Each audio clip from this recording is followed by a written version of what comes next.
Salut, c'est parti pour un nouveau numéro de Hit Story. Dès le printemps 1981, une chanson passe sur toutes les nouvelles radios libres. Elle a pour titre Dyslexique et sa jeune interprète se prénomme Buzzy. Flashback sur la jeunesse de ce tube qui a marqué nos années 80. De son vrai nom Marie-Claire Giraud, Buzzy se passionne dès l'adolescence pour l'univers musical de Lou Reed, David Bowie ou bien encore Serge Gainsbourg. La jeune femme imagine son pseudonyme en écoutant son album préféré, Histoire de Melody Nelson.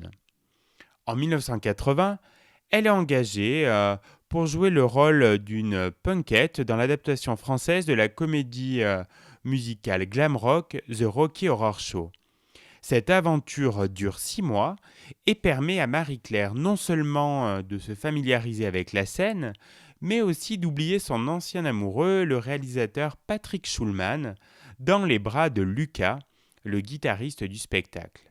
Ce dernier lui compose une ballade acoustique et lui trouve un producteur. Marie-Claire signe son premier contrat. Comme la sortie du disque tarde à arriver, elle décide d'enregistrer d'autres chansons sous le pseudo de Buzzy et de démarcher elle-même les maisons de disques. Parmi ces chansons se trouve Dyslexique.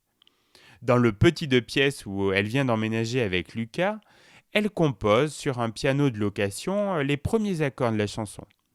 La jeune femme imagine une mélodie ternaire très rapide sur laquelle elle colle un texte renversant, plein d'originalité, écrit quelques temps plus tôt. Lucas l'aide à structurer la chanson et joue les guitares. Une maquette est ensuite réalisée et des cassettes envoyées à toutes les maisons de disques.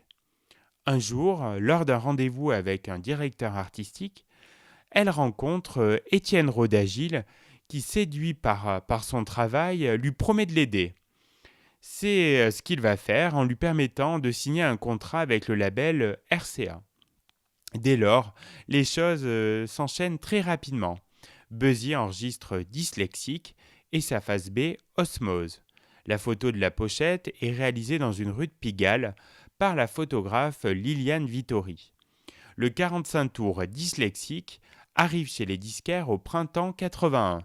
Très vite, la chanson passe en programmation sur les radios libres, puis sur les grosses stations. Dyslexique devient l'un des tubes de l'été 81, vendu à plus de 500 000 exemplaires. Cette année-là, Buzzy passe ses vacances à Canet-Plage et ne dit à personne qu'elle est l'interprète de Dyslexique. Elle s'amuse à diffuser sa chanson dans tous les jukebox de la station balnéaire. Dès la rentrée 81, elle participe à ses premières émissions de télé et peu à peu sa notoriété s'installe dans le paysage musical français. Pour l'anecdote, Dyslexique a bien failli ne jamais sortir en 45 tours car Buzzy préférait un autre titre, Osmose. Elle a même tenté d'influencer son producteur. Finalement, Rodagil lui a fait changer d'avis pour que Dyslexique devienne la face A du 45 tours.